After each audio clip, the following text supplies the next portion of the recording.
no one is available to take your call. Please leave a message after the tone.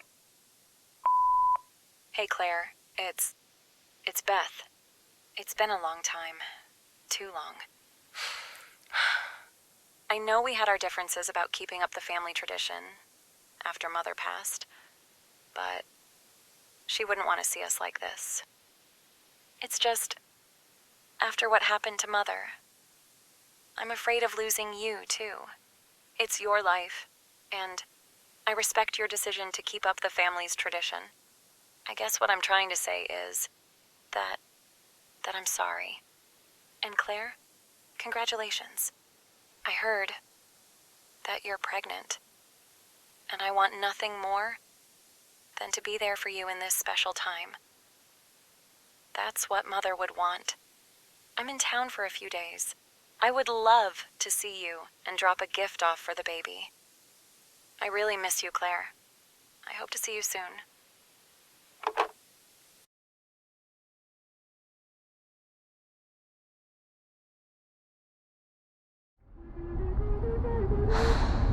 "10 years. A whole decade. And she'd rather us be at odds than to put all of this behind us.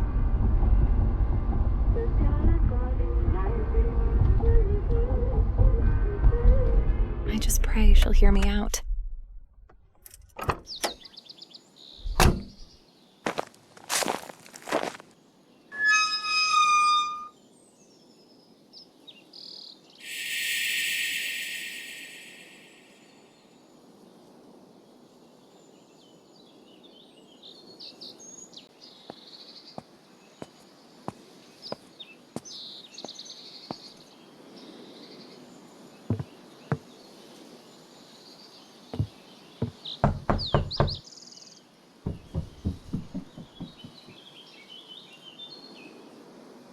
Claire?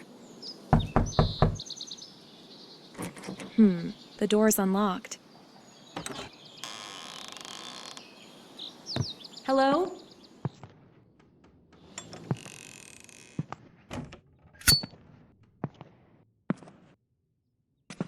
These books were passed down through generations, written in a language known only to select members of my lineage, but there seems to be a book missing.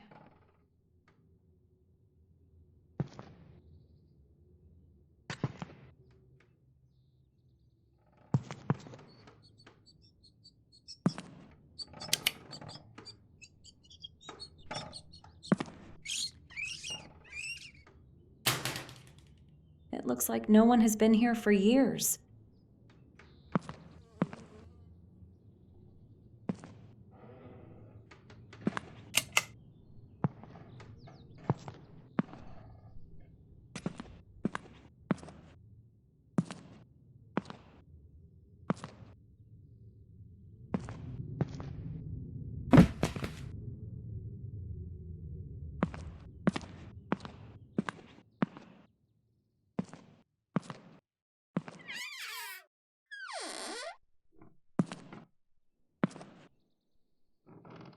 Journal entry, July 17th, 1928. I sit here, pen in hand, staring at this blank page, and all I can think of are the faces. Not just the men I served with, but the faces of the ones who waited for us. Those we left behind, and the ones we couldn't bring back. Anna tells me I'm too quiet these days. She doesn't say it outright, but I see it in her eyes. The worry. She's struggling too. There's a distance between us, a chasm neither of us can cross. And then there are my twin girls, Beth and Claire. Sweet, innocent faces.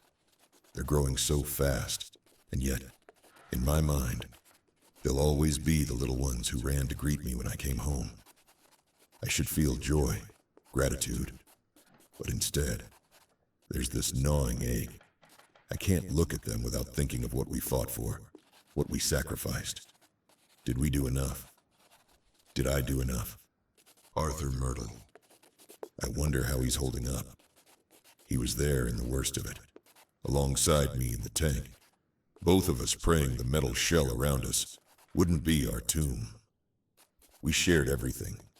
Our fears, our hopes, and sometimes even our silence. I haven't heard from him in months. Is he lost like me, drowning in the memories?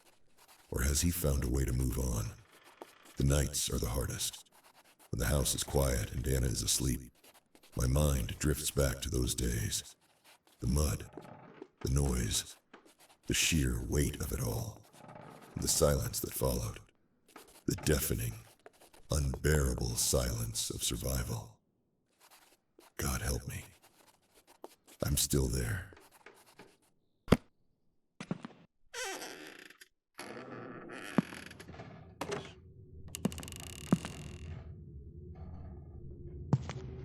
I hope Claire doesn't have a problem.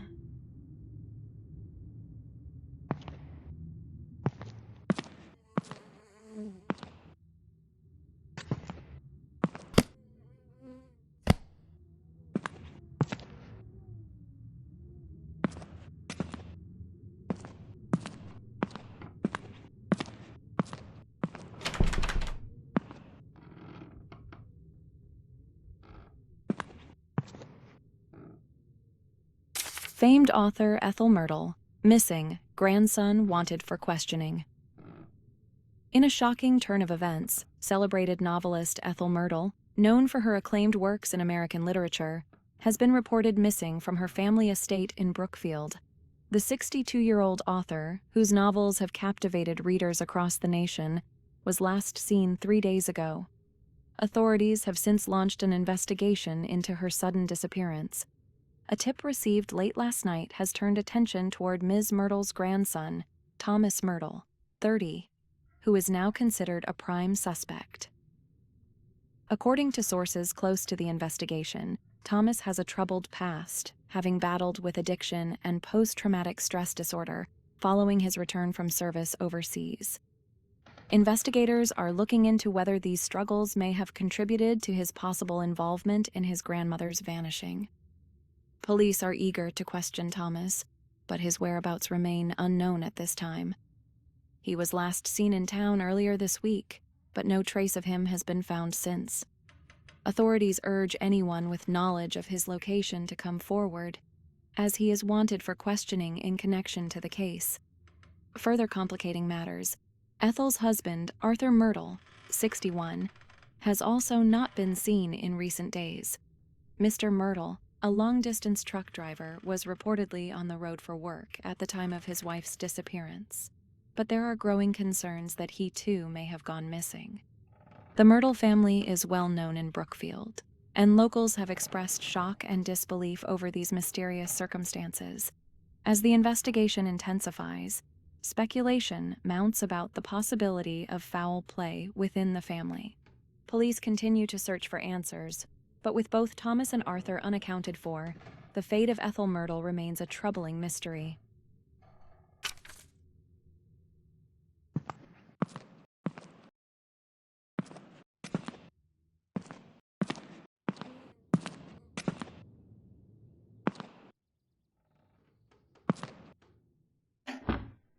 This is my grandfather, and the third generation to live in this house.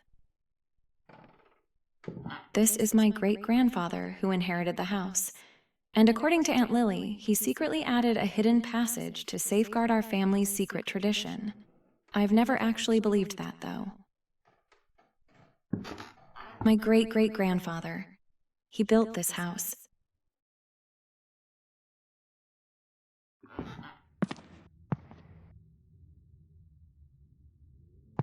Mom and Dad.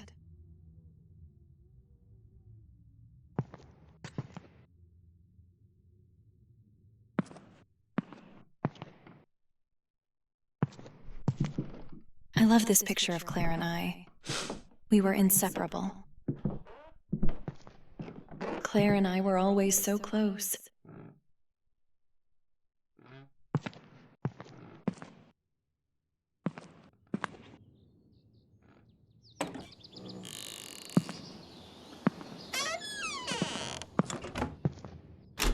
It has a combination lock. I'll come back to it later.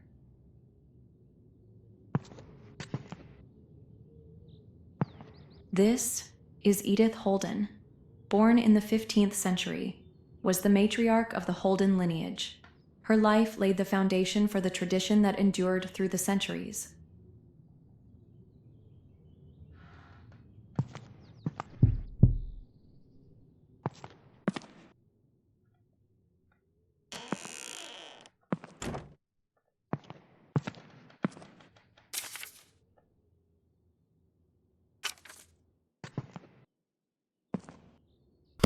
March 15th, 1945. Aunt Lily is gone. Beth left not long after, and now I'm alone. I never imagined it would come to this. She despises the fact that I've chosen to carry on the family tradition. She calls it outdated, even dangerous. Something that should have died with Mother. But I can't just walk away from it. It's who we are, even if she refuses to accept it. But while sorting through Aunt Lily's things, I found something I was never meant to see. It was Mother's will, hidden among her belongings, tucked away as if she wanted to keep it from me. I don't know why. Perhaps she thought it was better left buried, but I read it. And now, I know the truth. Mother's will led me to a chest, one I had never seen before.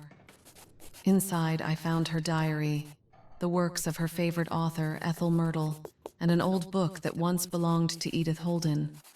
But it was the red box that caught my attention most. She wrote about it in her diary, mentioned it in ways that made my skin crawl. But her diary, it's more than just memories. It's a map, a guide to finishing what she started, the things she discovered, the truths she unearthed. They were only the beginning. There is more. There has always been more. Not only did they conceal what was rightfully ours, but they also deceived us about it all. Our legacy is dying. I have to move fast. There's no mention about where Claire might be. She hasn't written in this in years. But while I'm here, I should probably open up Mother's diary. I guess I'll head to the attic.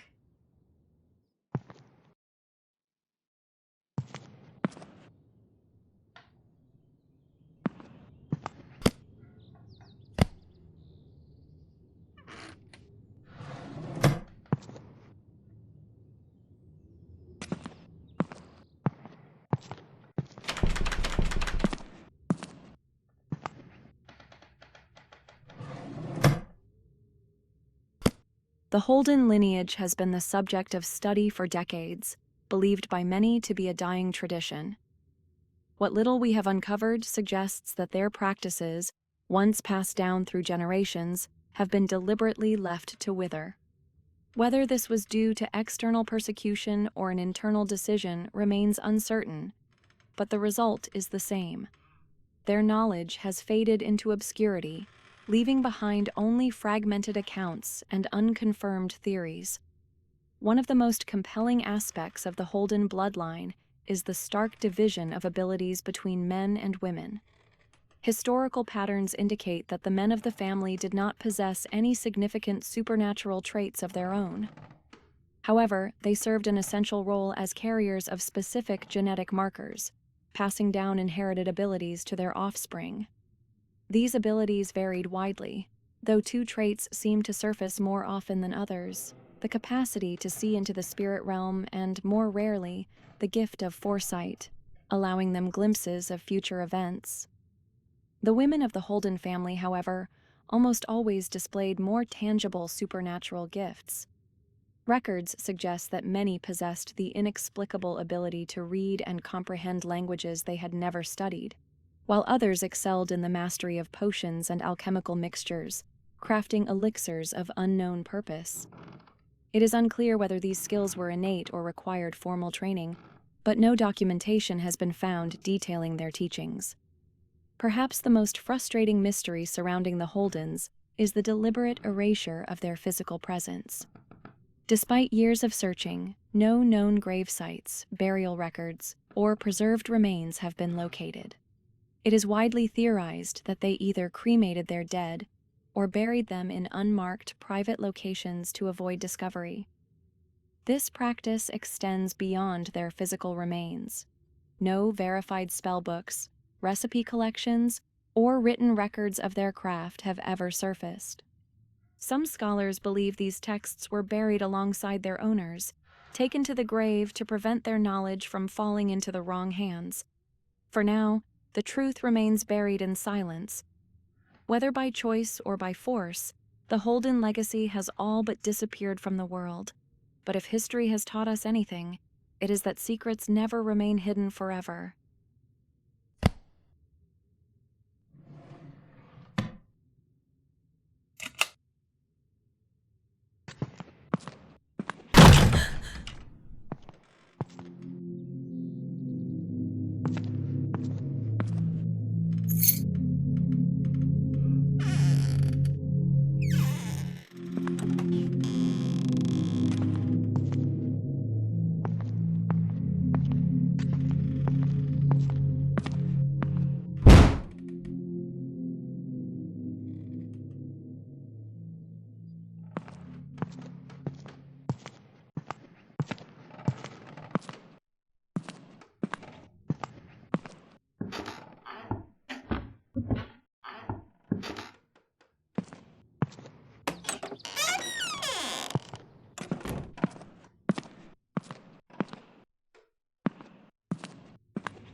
Even though she was blind, Grandma was a master alchemist.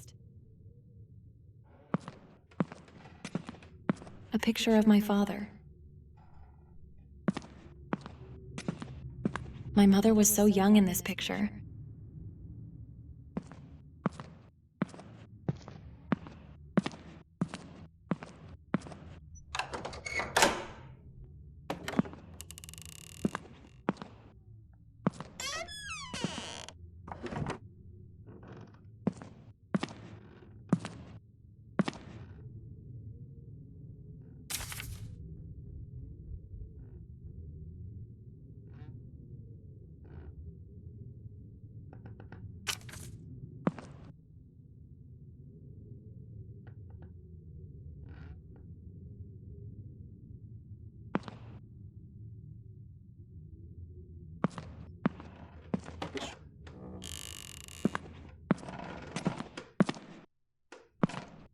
There's the pole. I just need to reach it.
Damn it. Shit, come on. Shit. Come on! I'm okay.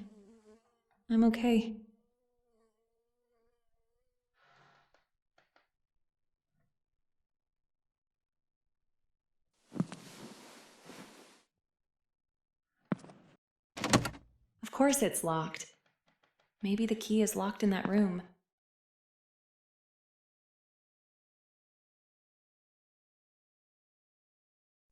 Edith Holden, composed in the year of our Lord, 1773.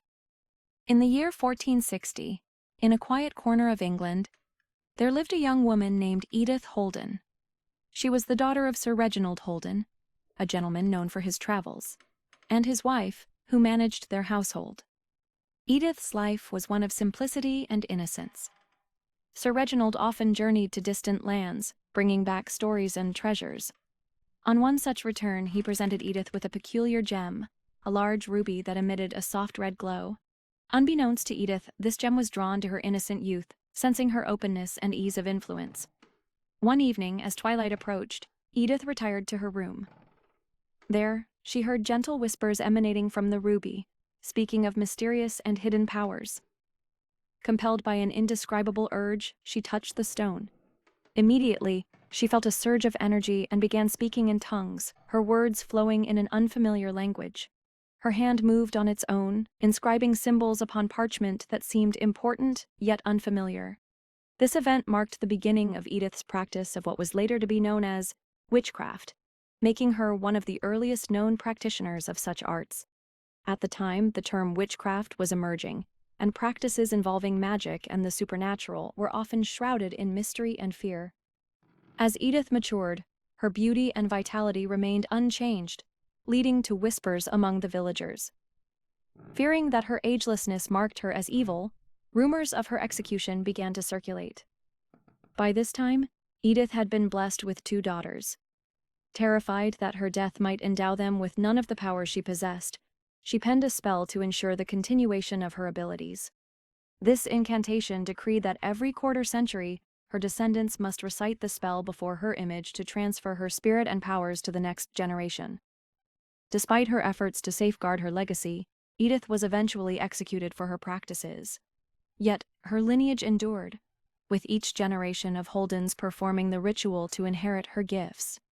Over time, the family amassed considerable wealth, which they used to construct a hidden cathedral. Within its sacred walls stood a grand monument of Edith, serving as a focal point for the continuation of the tradition she had established.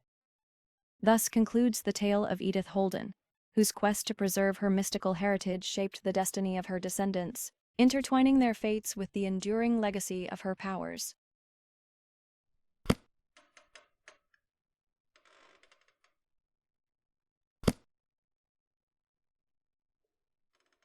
You shouldn't be here.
Must be some type of clue for the combination.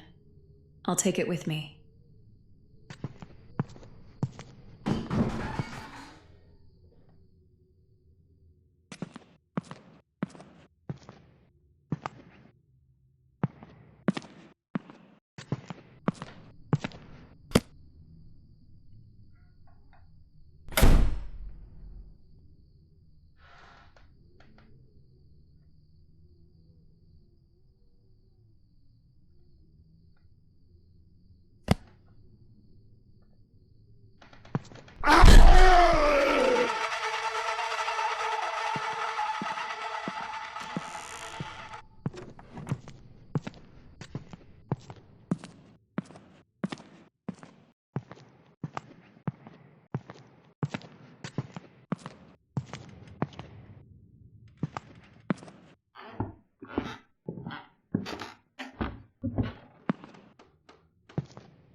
I need to examine those books for clues.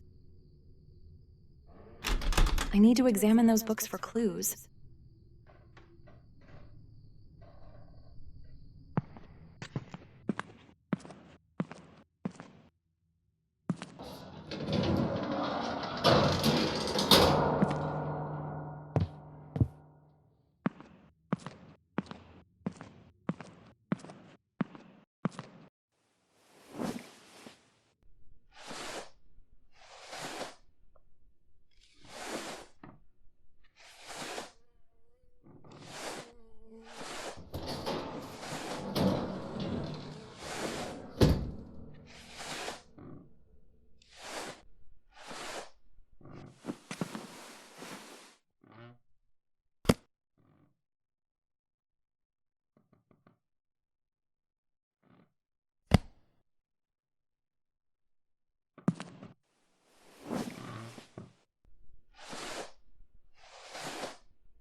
July 10th, 1953.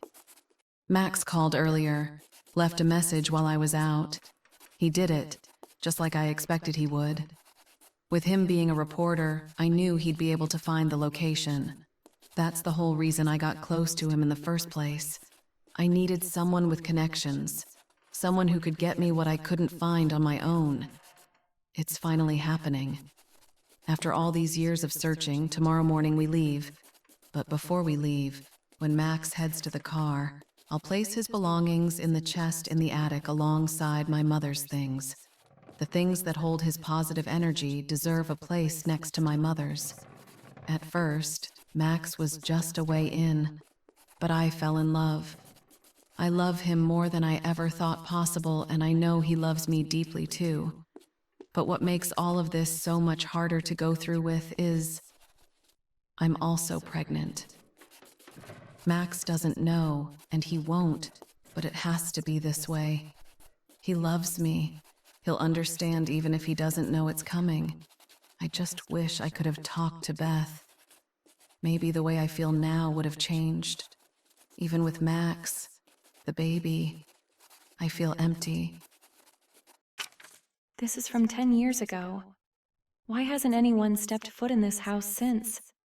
My God, I don't want to fear the worst, but I can't be certain what she was planning on doing. Claire mentioned Max's things were stored in that chest in the attic. Maybe there's something in there, something that could lead me to where Claire might be. I'll try to get the power on first. Maybe Max mentioned something in his message.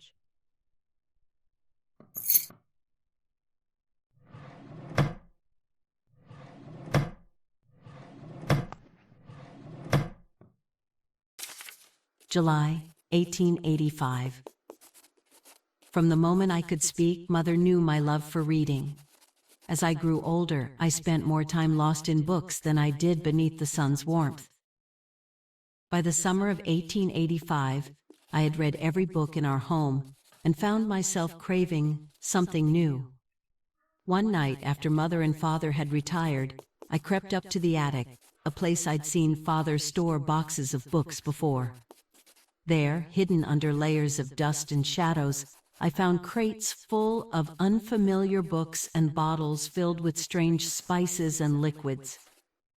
My curiosity led me to one of the books, which appeared to be full of recipes, each name matching one on the bottles, names that seemed both strange and foreign.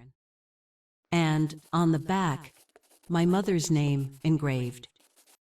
Another book told the story of Edith Holden, a woman born in the 15th century and later executed for witchcraft. At the bottom of an old, dust-covered chest, I found a final book, its pages filled with ancient texts and symbols that seemed to hold the weight of time itself.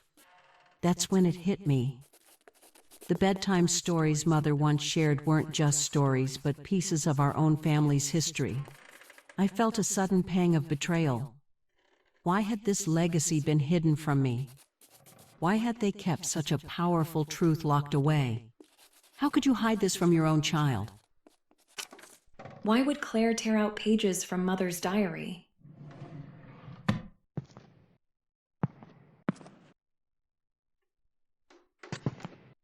Riches and Dark Secrets, the Holden Estate. A tale has long circulated in our town, one that whispers of a grand and secretive cathedral buried deep beneath the estate of the reclusive Holden family. It is said that this hidden sanctuary once served a powerful family, skilled in the dark arts of witchcraft, and was adorned in gold and precious jewels. Estimates place the value of its treasures at a staggering $5 million, a fortune beyond measure. Despite numerous offers, Mr. Leopold Holden has steadfastly refused to sell his land, and rumors abound that he is either guarding the secrets of the cathedral or is clueless of what might lie beneath. His reluctance to part with the estate has only fueled the growing mystery. For now, the Holden estate stands as a symbol of power and mystery, its gates firmly closed, guarding a secret that may never be revealed. There's so many rumors surrounding this family. I never know what to believe.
Hey Claire, it's Beth. It's been a long time. Too long. I know we had our differences about keeping up the family tradition after Mother passed, but she wouldn't want to see us like this.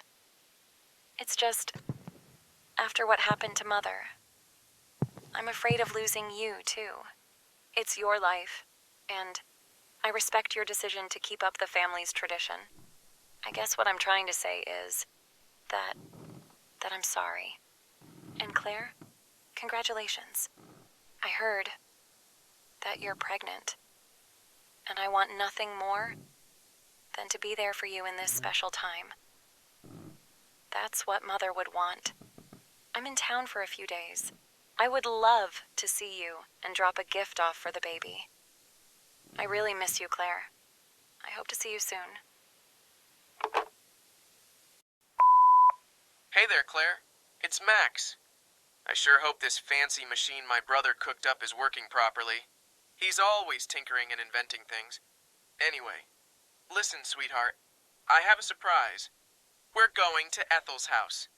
It took a bit of legwork and some good old-fashioned snooping, but that's what makes a top-notch reporter like me. It's a bit of a haul, so I'm planning to stay the night, and we can head out first thing in the morning. I miss you, darling. I can't wait to see you. Bye now. They went to Ethel's house? But why?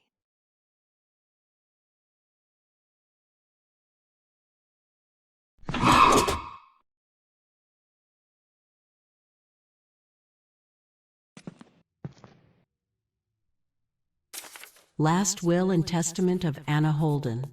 To my beloved daughters, Claire and Beth.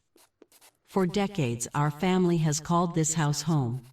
It holds within its walls the stories of our ancestors and secrets hidden from the world. The estate, with all its lands and contents, I leave to you both to share equally. Hidden within the fireplace, awaiting those who can see beyond the ordinary. 3 figures must stand upon the mantle: a goddess of grace, with one breast bare, a man of wisdom holding truth in his hands, and the lion, fierce and proud, guarding the way. You'll then find a key, one that unlocks a chest in the attic. Within that chest lies an ancient book, once belonging to our oldest known ancestor, Edith Holden. This book holds the very foundation of our tradition, and I trust you both to restore what is being lost. More than that, it is the key to a hidden world, one that cannot be reached without it. The bookcase downstairs guards the way. May you guard this legacy wisely. With all my love. I need to check what's hidden in that compartment. Claire might have left the key to the chest there. Max must have kept a diary or some notes. It could help me track down Ethel's house.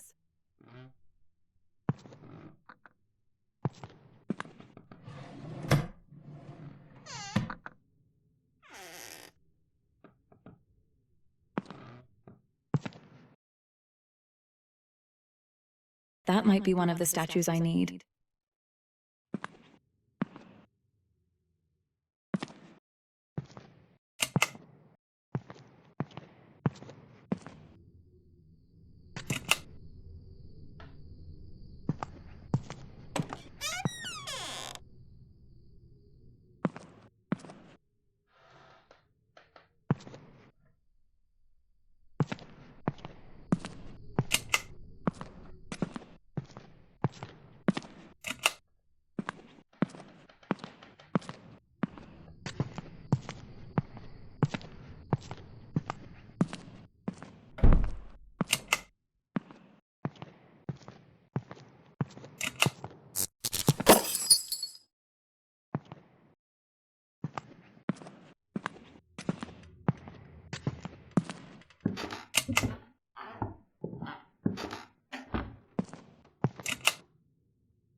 Thank God I didn't break anything.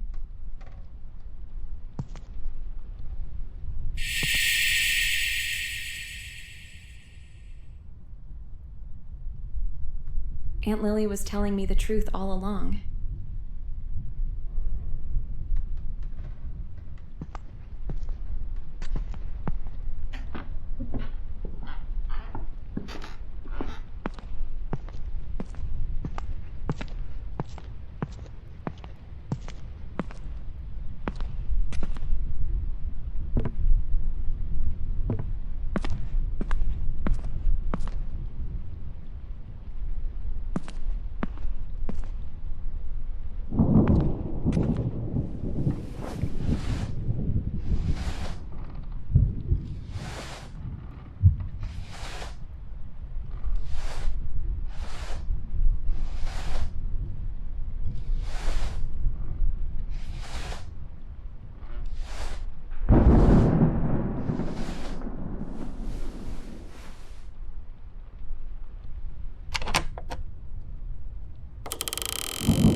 October 30th, 1951.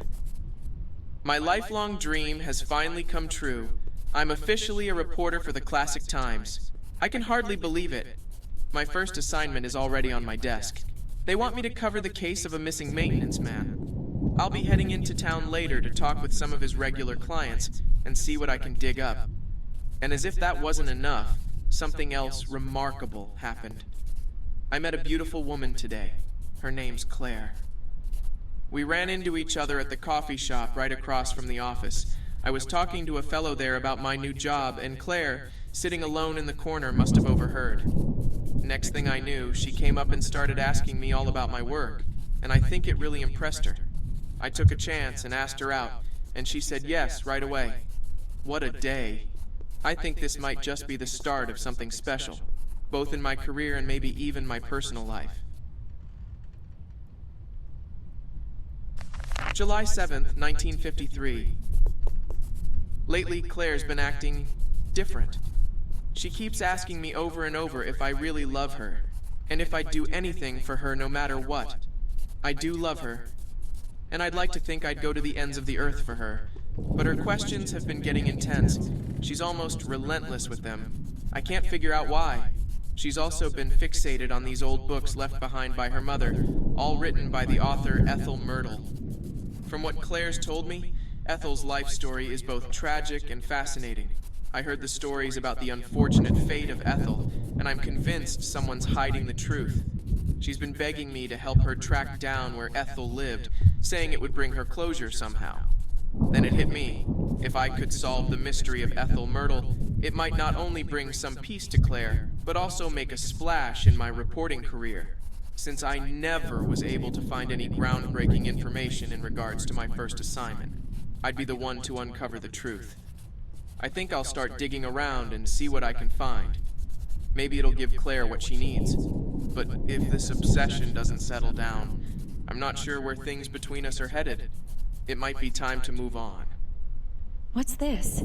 There's something in between the pages. This is exactly what I needed. Max must have a good memory if he left without this. This must be Mother's diary. I feel like I barely knew her.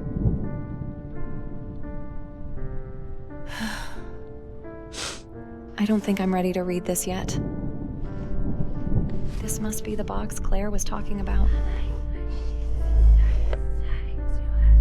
Wow, it's so beautiful. Whoa! What the hell?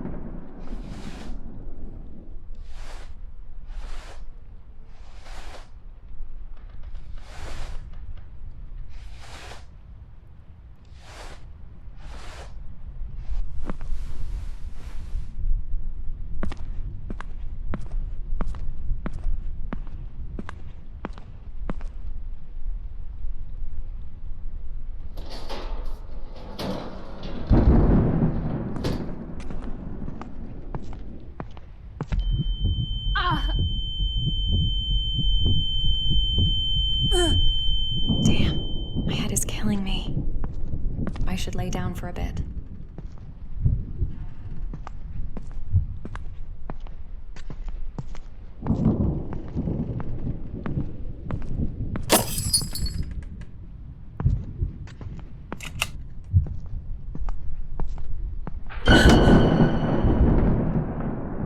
I must be seeing things. That fall really messed me up.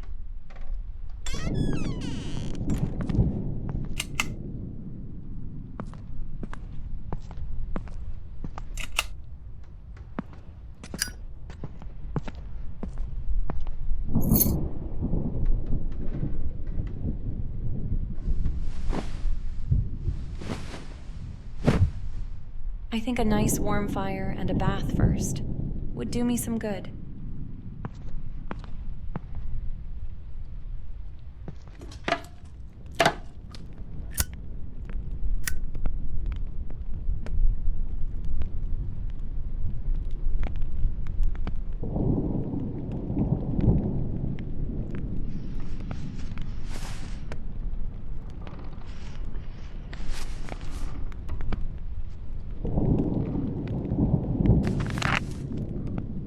My dearest Beth and Claire, I pen these words with a heart laden in sorrow, seeking your forgiveness for abandoning you at such tender ages. My ventures into the forbidden arts have wrought nothing but suffering and regret. When I was younger, I was consumed by the ambition to master the craft of potions, to attain immortality and omnipotence. Yet, each potion I brewed in error hastened my path towards mortality. A bitter irony I only now fully grasp.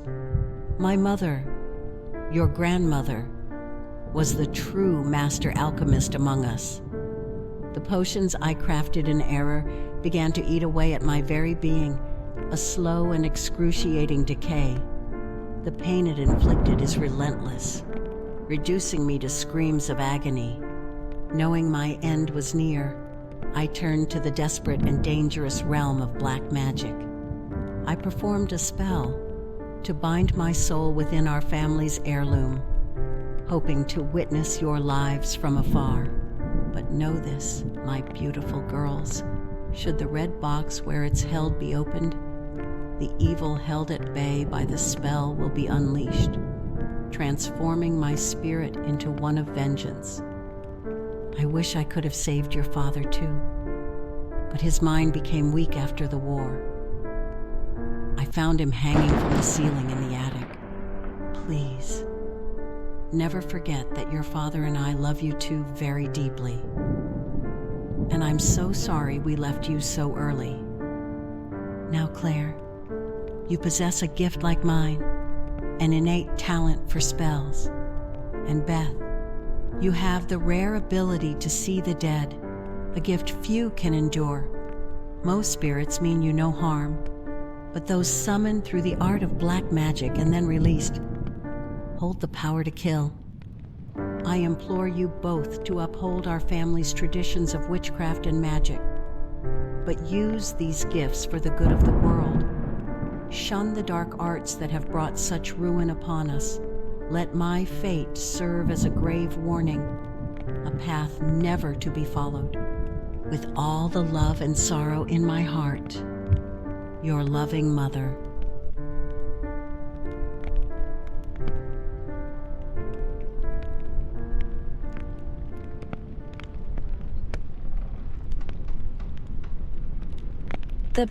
The box.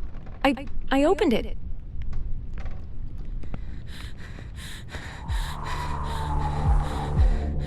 I need to get the hell out of here.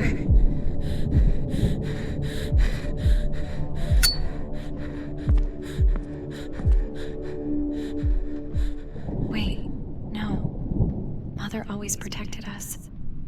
Whatever this vengeance is, it can't be stronger than her love. She'd never harm me.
feeling this was going to happen.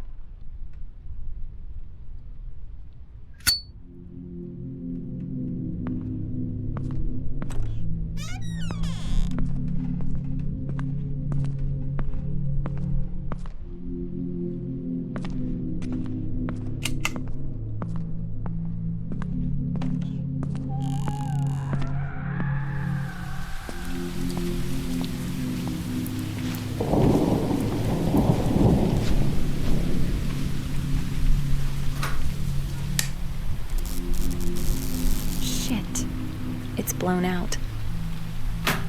I'll just go to bed.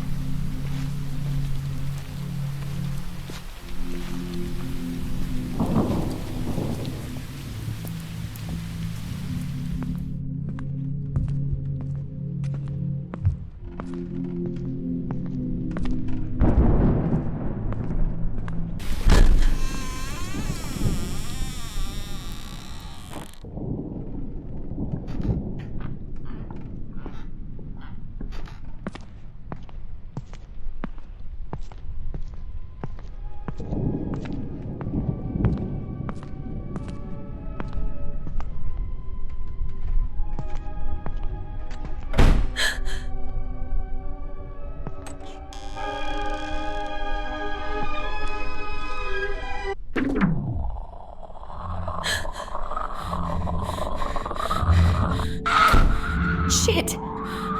It's Mom.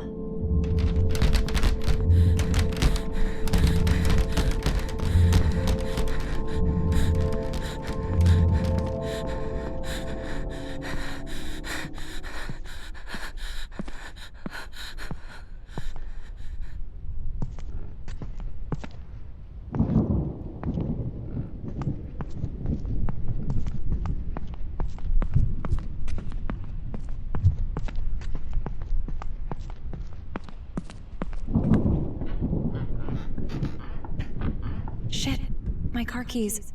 They're in the bedroom.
I can't leave Mother like this. I have to destroy the stone.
Mom, please don't.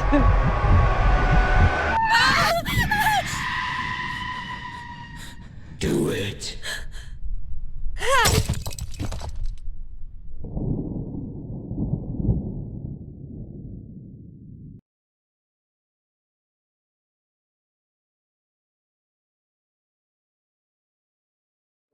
I drove for hours, through the heavy rain and the muddy roads to Ethel's house. My father saved my life. Looking back, I think he was trying to stop me from opening that box, even as he was helping me search for Claire. But I guess we freed Mom together. I came here looking for my sister, but I'm afraid I'm about to find something much darker.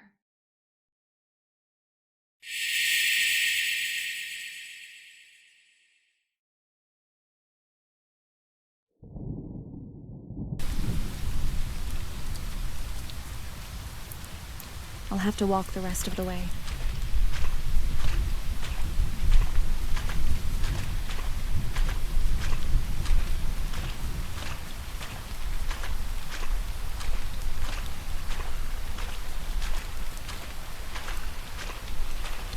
There's a light on.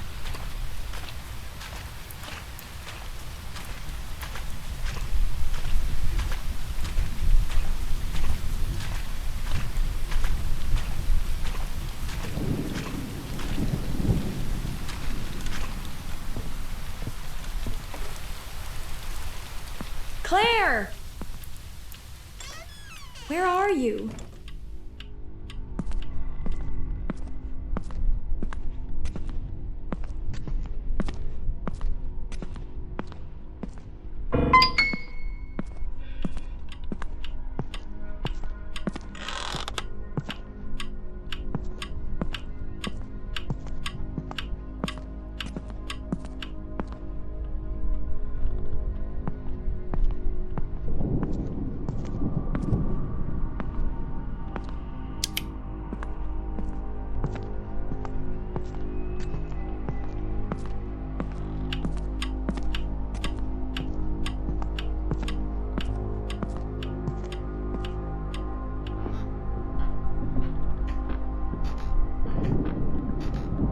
Is anybody here?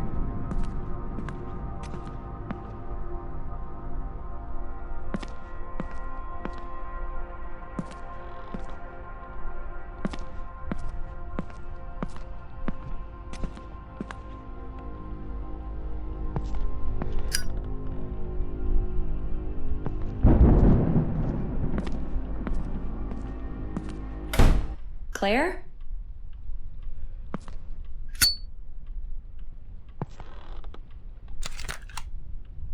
A cassette tape?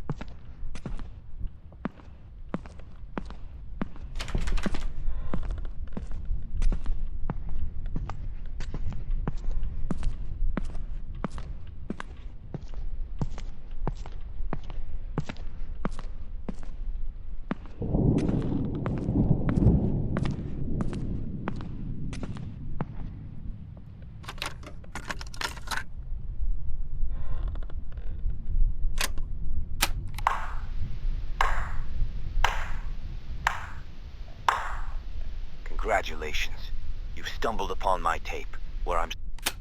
My God, you sick son of a bitch! The grandson has been innocent this whole time.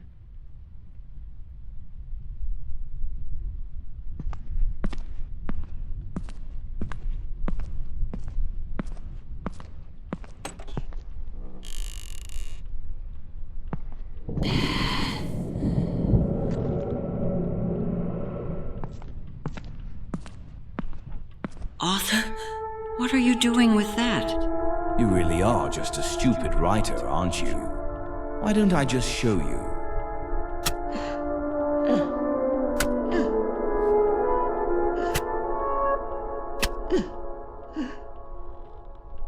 Ethel?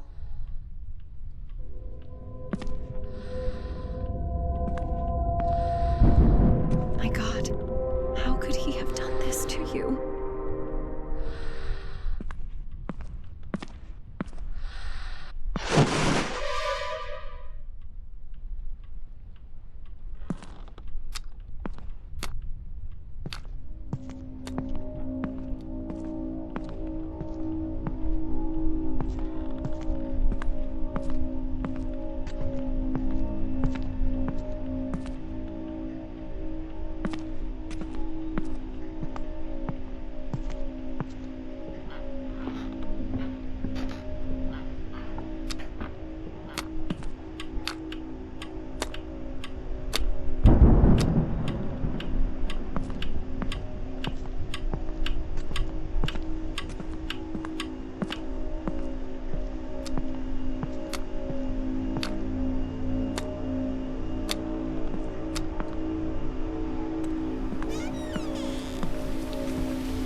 size.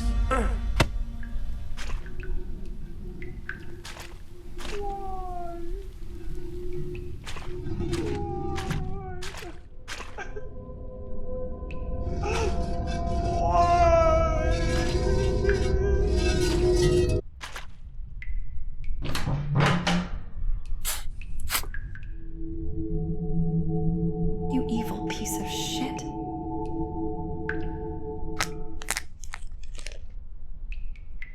It's her wedding ring. You'll have your justice, Ethel. I'll make sure of it.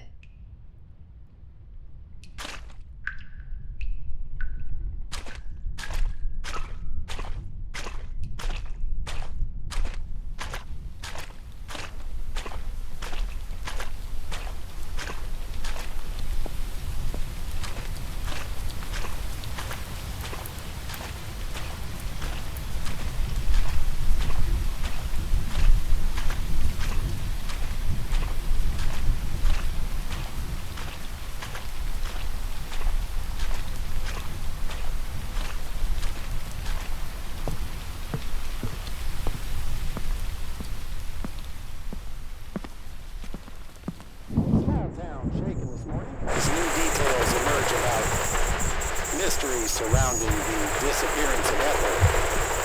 Was the grandson involved? The whereabouts of her husband, Arthur Myrtle, are still unknown.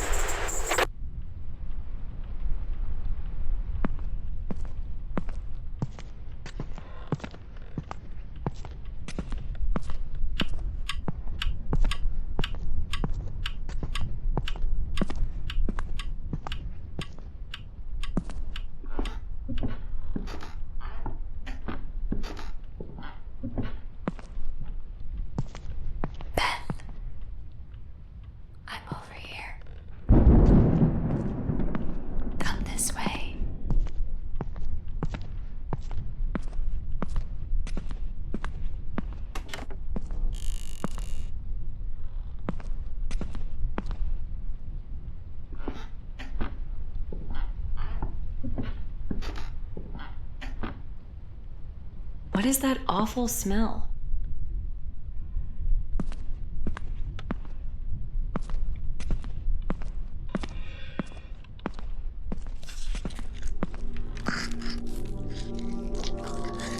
Yummy.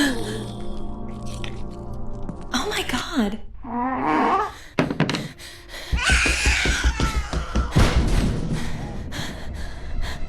They ate me alive. Hurry. She's coming.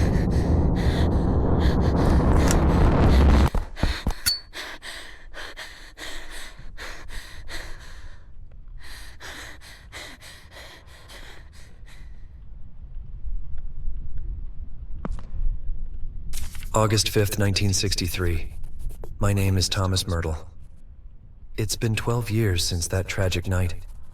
I've been in hiding for over a decade, but I'm returning under the cover of night, seeking answers and closure, if any.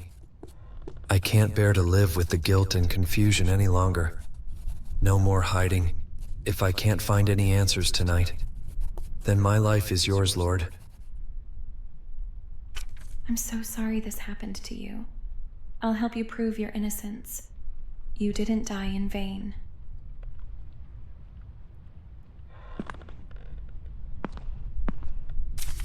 My dearest Max, it's hard to put into words the turmoil swirling within me. I need you to understand that my love for you was genuine, but the path I've chosen was driven by desperation. Losing my mother at a young age left a void only Ethel could fill. Her books became my refuge, guiding me through life's trials with their messages of hope and joy. The road I've taken, deceiving you to enter her cherished haven, was not fueled by malice, but by a sense of duty. In this life, I find it hard to find a purpose. Even the prospect of motherhood couldn't anchor me in purpose. Yes, Max, I'm 3 months pregnant. I owe Ethel everything. With this book of spells and your sacrifice, I'll protect the place she once called home, and where those cherished books were born for all eternity. You once said you'd do anything for me, and I believed you. So I slipped poison into your drink, knowing you'd understand. You look so peaceful now in that bed, and I promise to protect your soul. You may rest while mine will remain here forever. Farewell, Max. Thank you for this chance, even if it means goodbye.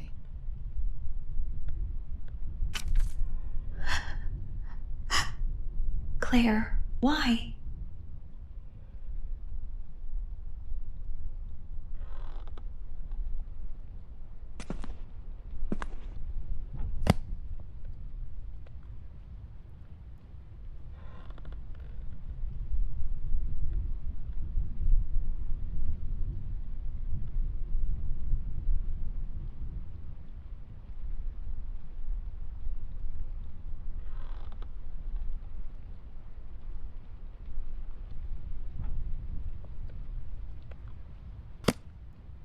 This is it. The book Mom left to Claire many years ago. It could open the passage I never believed existed, or I could destroy it and free her.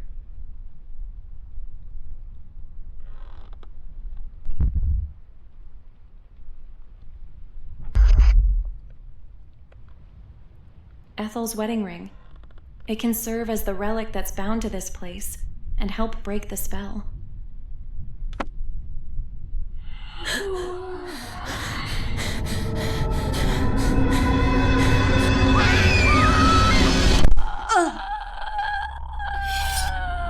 Claire, please, you don't have to do this.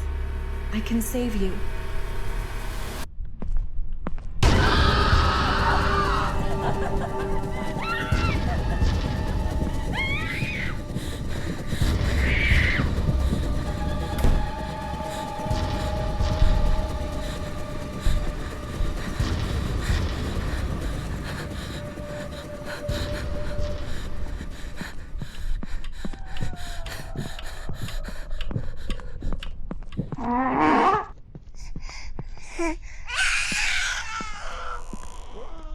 That book needs to burn, and burn fast.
It's finally over.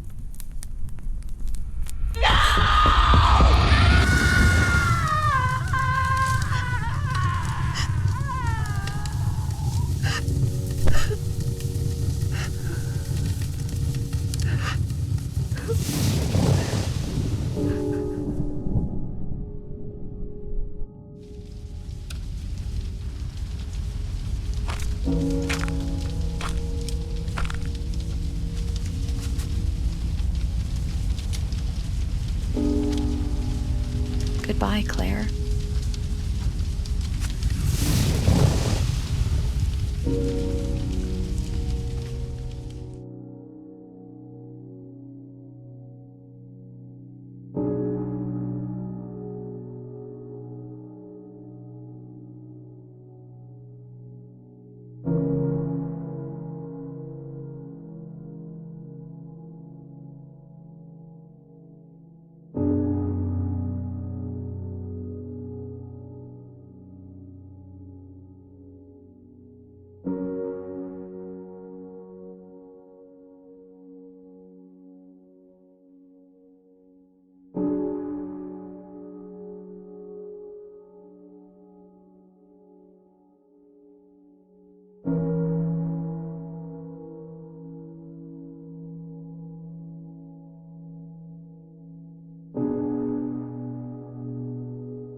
Whoa! What the hell?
I could have saved you, Claire. But this is what you wanted. What you did was selfish, but who am I to take that from you? What did you learn about our family that made you do this?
March 1892. My mother never thought I would figure it out. Or maybe, in the end, she wanted me to. I'll never know for sure. The bedtime stories she told me weren't just stories.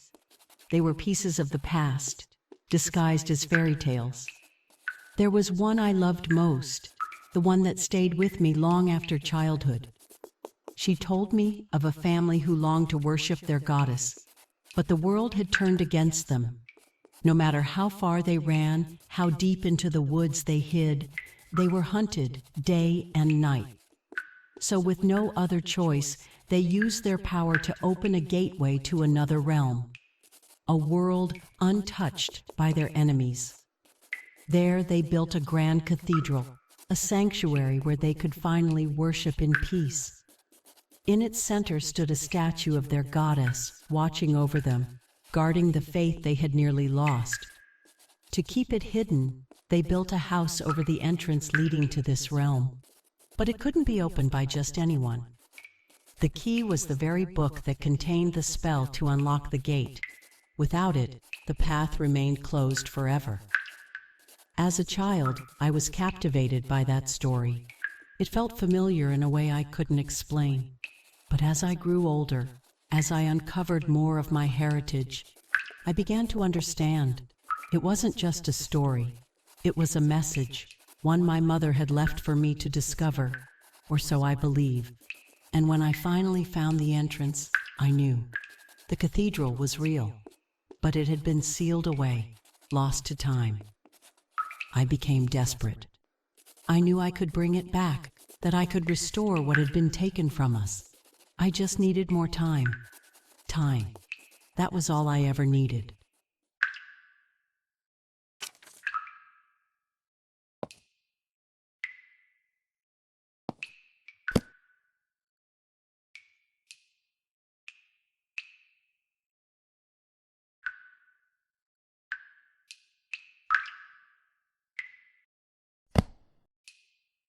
Thankfully, everything is labeled.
Why are these opened?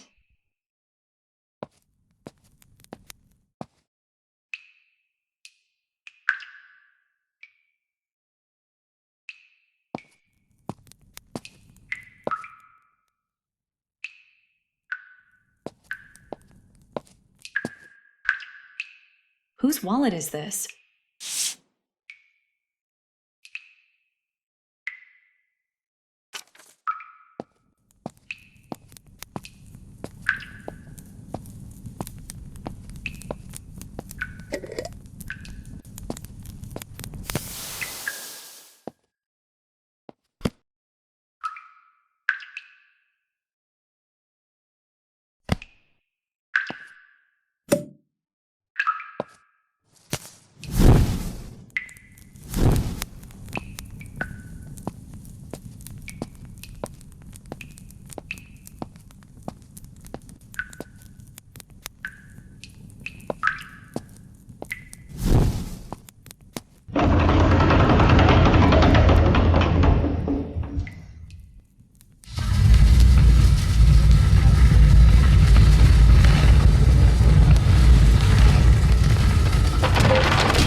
At long last, I have found you. There was a secret hidden within us, a truth buried in our very blood.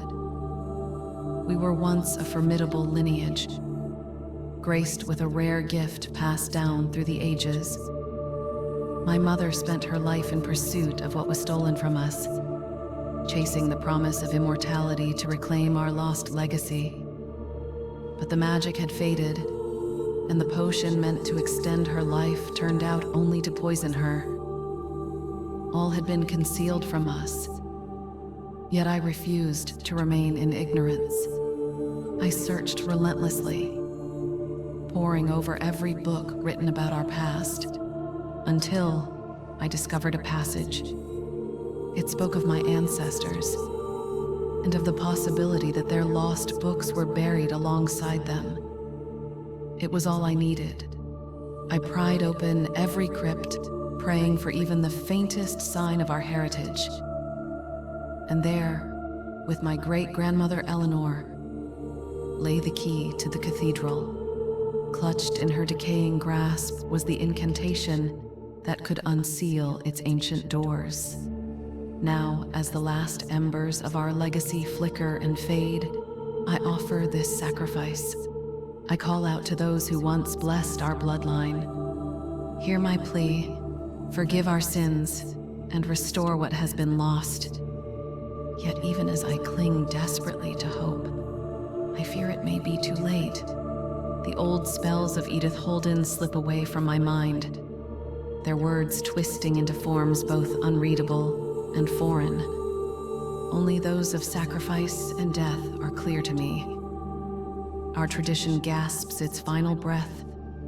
My purpose is lost, and with it, my will to live. If you are reading this, know that I am already gone, and so are you. If you have come this far, you have learned too much of our legacy, and if our end is to come, let it fall only with us.